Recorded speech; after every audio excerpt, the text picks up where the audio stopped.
सम्मानित साथियों, जय भीम। माननीय अध्यक्ष जी और मंच पर विराजमान सम्मानित नेतागण, सोशल एक्टिविस्ट और भारत के दूर दराज के विभिन्न जिलों से आए हुए मेरे सम्मानित संघर्षशील जुझारू साथियों, हमारी लड़ाई काफी पुरानी है।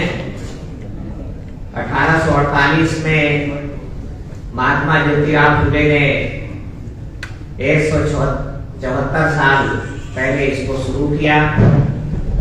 छत्रपति साहू महाराजा कोल्हापुर नरेश आज से ठीक 120 वर्ष पहले 26 जुलाई 1902 को अपने कोल्हापुर रियासत में संपूर्ण पिछड़ा वर्ग अर्थात शूद्रों को ब्यूरोक्रेसी में 50% आरक्षण घोषित किया और उसको लागू किया।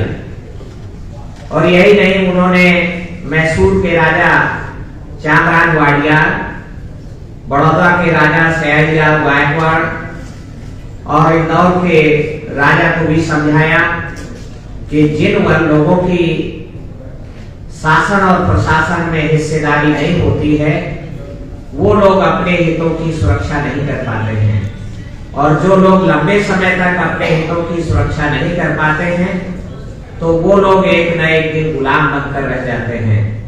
हमें गुलामी से बाहर आना है, तो अपने लोगों को जिनके बीच से हम निकल के आए हैं, उनको शासन प्रशासन में हिस्सेदारी के लिए आपको मौका है। आप राजा हैं अपने रियासत के, तो ये आरक्षण को, हिस्सेदारी को, भागीदारी को लागू कीजिए। तो इन 4 स्टेट में हमारी ये आरक्षण, हमारी भागीदारी 120 वर्ष पहले लागू हुई।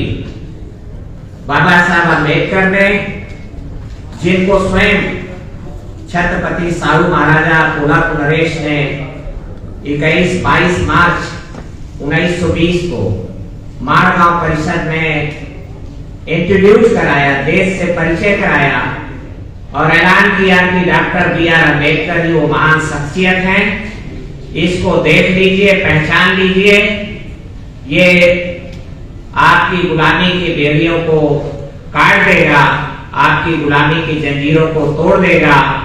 और इसलिए मैं डॉक्टर भीमराव अम्बेडकर को पूरे देश के शूद्रों का, संपूर्ण पिछड़ा वर्ग का महानायक घोषित करता हूं। ये अद्भुत घटना थी कि एक राजा आदमी एक वर्ण व्यवस्था के अनुसार ऊंचे दर्जे का आदमी, एक अछूत को उन्होंने उठा करके और राष्ट्र नायक, राष्ट्र नेता के रूप में घोषित किया, मंच पर बुला करके उनका राजतिलक किया।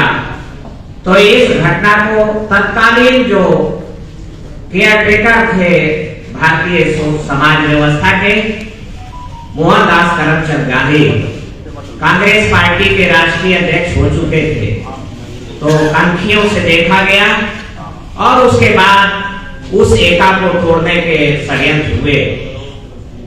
हम लोग आज फिर वहीं खड़े, 50% से आगे कहां हैं आप?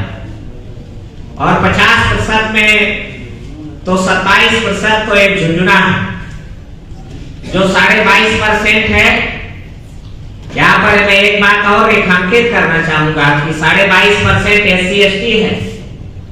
तो अभी लोकसभा में उन्होंने 2011 की जनगणना के आंकड़े आने के बाद तो लोकसभा में इसको बढ़ाकर 25% कर दिया। 119 मेंबर पार्लियामेंट होते थे, उनके हित में, वर्ण व्यवस्था को बनाए रखने के हित में, सिस्टम को, स्टेटस को बनाए रखने के लिए, तो 40 मेंबर पार्लियामेंट तो एसटी समुदाय से सीटें रिजर्व थी और 79 वो रिजर्व थी शेड्यूल कास्ट के लिए। तो उसको उन्होंने बिना किसी मेमोरेंडम के, बिना किसी डिमांड के रिवाइज किया और रिवाइज करके 2014 के लोकसभा चुनाव के लिए तो 22.5 से बढ़ाकर 25% कर दिए और उनकी संख्या उन चमचों की जो चमचे मालिकों के लिए वफादार हैं तो उनकी संख्या बढ़कर के 131 हो गई हाउस ऑफ पीपुल्स में। तो हम लोगों ने तो 26 जुलाई 2015 को कानपुर में इसी तरीके का कार्यक्रम किया था। तो हमने राष्ट्रपति को प्रख्यापित किया, एक ज्ञापन दिया कि आप जो नौकरशाही है, जब आपने चमचों के भर्ती के लिए तो 25% कर दिया है तो नौकरों की भर्ती के लिए भी 25% करो। हमारे नौकर ज्यादा मुफीद हैं, चमचे तो हमारे लिए कतई लाभदायी नहीं है।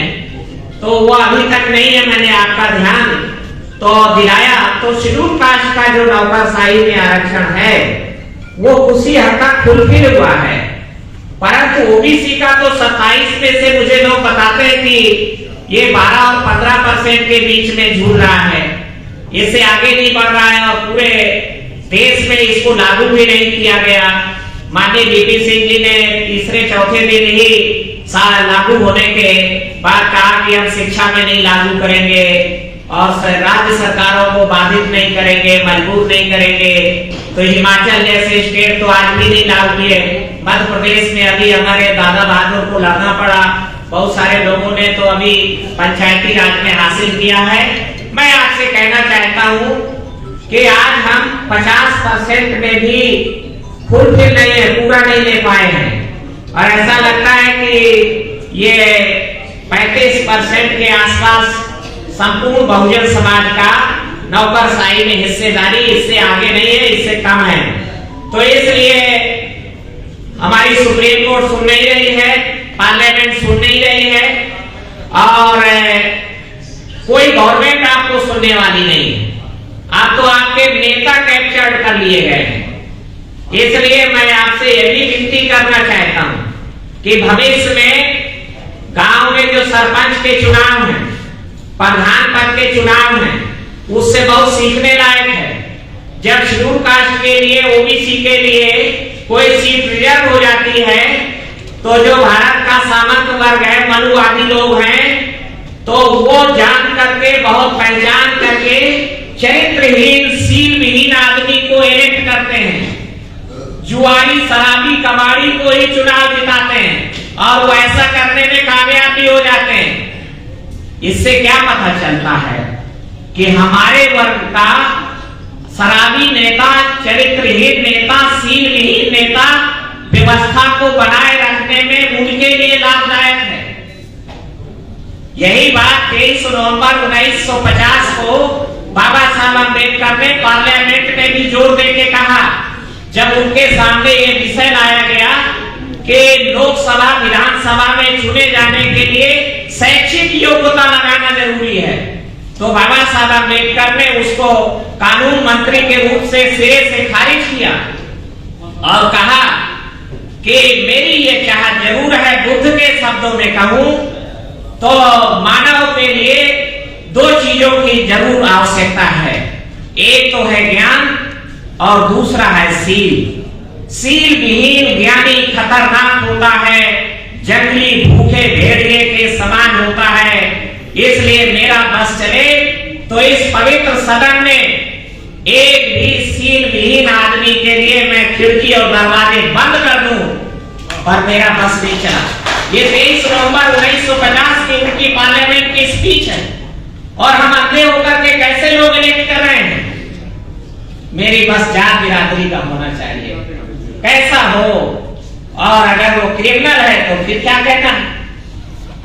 क्रिमिनल लोग, करप्शन में फंसे हुए लोग, सील से घिरे हुए लोग हमारी लड़ाई नहीं लड़ सकते हैं। इसलिए अब हम इस दर्जे पर आ चुके हैं आजादी के 75 साल बाद कि हमें अपने बीच में से कॉम्पिटिटिव लीडरशिप अर्थात कैरेक्टरफुल और चरित्रवान, सीलवान, योग्य आदमी चुन करके भेजना है। लड़ाकू और जुझारू आदमी इलेक्ट करने अब हमारे पैरामीटर्स को बदलना होगा। इसलिए आपकी लीडरशिप कैप्चर्ड हो गई है। अब आपकी पूरी लीडरशिप उनके शिकंजे में है, इसलिए हमारी कोई सुन नहीं रहा है तो सुप्रीम कोर्ट में अपील करना आसान काम है, और वो आसान काम हम लोग कर लेते हैं। हाई कोर्ट में अपील करना आसान काम है, वो अपील कर लेते हैं, पर सुप्रीम कोर्ट से भी बड़ी कोर्ट है डेमोक्रेसी में पीपुल्स कोर्ट। पीपुल्स कोर्ट में हमें अपनी अपील दायर करना कठिन जरूर है, पर यह संभव नहीं है। और इसलिए मैं आह्वान करूंगा सभी साथियों का कि SRA के माध्यम से, आपके अपने संगठनों के माध्यम से, तो हमें पीपुल्स कोर्ट में जाना होगा, जनता की अदालत में यह लड़ाई को ले जाना होगा। जनता की अदालत के पहले अब आपकी कोई सुनने वाला नहीं है। मैं बहुत हाथ जोड़ करके विनती आप सबका आह्वान करना चाहता हूँ। और राजा बहादुर जी ने एक खतरे का संकेत दे दिया, पता नहीं आपने नोटिस लिया कि नहीं। ये अग्निपथ योजना बहुत खतरनाक है। ये अग्निपथ हम लोग लड़ रहे हैं कि नहीं, वो तो एम्प्लॉयमेंट का मामला है, सब परमानेंट भर्ती कीजिए। अरे उलझाओ नहीं, इसमें उनका हिडन एजेंडा है।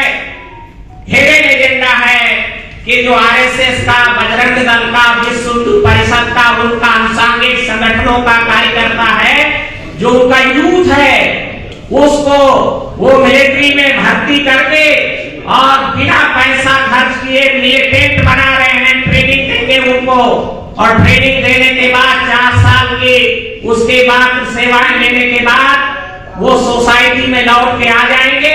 15 लाख रुपया भी लेके आएंगे, और 15 लाख रुपया लेकर के और फिर वो सोसाइटी में हमारा जिस तरीके से सेपरेट इलेक्ट्रोल चला गया, उसी तरीके से वो भारत के संविधान को भी खारिज करने के लिए मनु विधान लागू कर देंगे। तो और एक और खतरा है, आप ध्यान करें, इस दिशा में अनुमान ही हम लगा सकते हैं कि जो सेना के डिस्पोज ऑफ आर्म्स है, AK-47 है, उसकी ऑक्शन लगा दें, नीलामी लगा दें, और एक क्राइटेरिया तय कर दें कि इसको खरीदने का, इसको नीलामी को लेने का हक अग्निवीरों को होगा। प्रायोरिटी होगी 5000 में AK-47 ले जाइए। तो फिर आपके सामने तो दादा बहादुर जी शायद ये कहना चाहते थे, तो मैं इसलिए आपसे कहना चाहता हूं कि बहुत खतरनाक है, कोई नहीं सुनेगा। पीपुल्स कोर्ट में जाना होगा, जनता के अदालत में चलना होगा, मिल करके। उनका फंडा है डिवाइड एंड रूल, हमारा फंडा है यूनाइट, ऑर्गेनाइज और रूल करना है। ऑर्गेनाइज रूल करना है, और ऑर्गेनाइज नॉर्मल ऑर्गेनाइजेशन नहीं, हमें ब्रदरहुड तक पर जाना होगा। हमें केवल फ्रेंडशिप नहीं, ब्रदरहुड, भाईचारा हमें बनाना होगा। आखिरकार क्यों नहीं, जब हम ब्लड रिलेशन एक है, आपका मेरा खून एक है, मुस्लिम भाई का खून एक है। और मुस्लिम से मैं निवेदन करना चाहूंगा कि बहुत दिन हो गए, 75 साल में आपका बड़ा नुकसान हुआ है। आपको अपने आप को क्षत्रिय कहते हुए कि हम क्षत्रियों से कन्वर्टेड थे, हम ब्राह्मणों से कन्वर्टेड थे, बहुत नुकसान हो गया है आपका। असल बात यह है कि 98% मुस्लिम दलितों, पिछड़ों, आदिवासियों से कन्वर्टेड है। मेरा सगा भाई है, और आपको बुलावे में रखा गया, इसलिए आप बुलावा छोड़िए और आइए, बहुजन बनाए, बहुजन समाज बना करके पीपुल्स कोर्ट में जाके अपने मामले को करें। धन्यवाद। जय भीम, जय भारत। बहुजन विचारधारा को घर घर तक पहुंचाने के लिए हमारे YouTube चैनल को सब्सक्राइब करें, लाइक करें, कमेंट करें, शेयर करें और बेल आइकन की घंटी दबाना ना भूलें।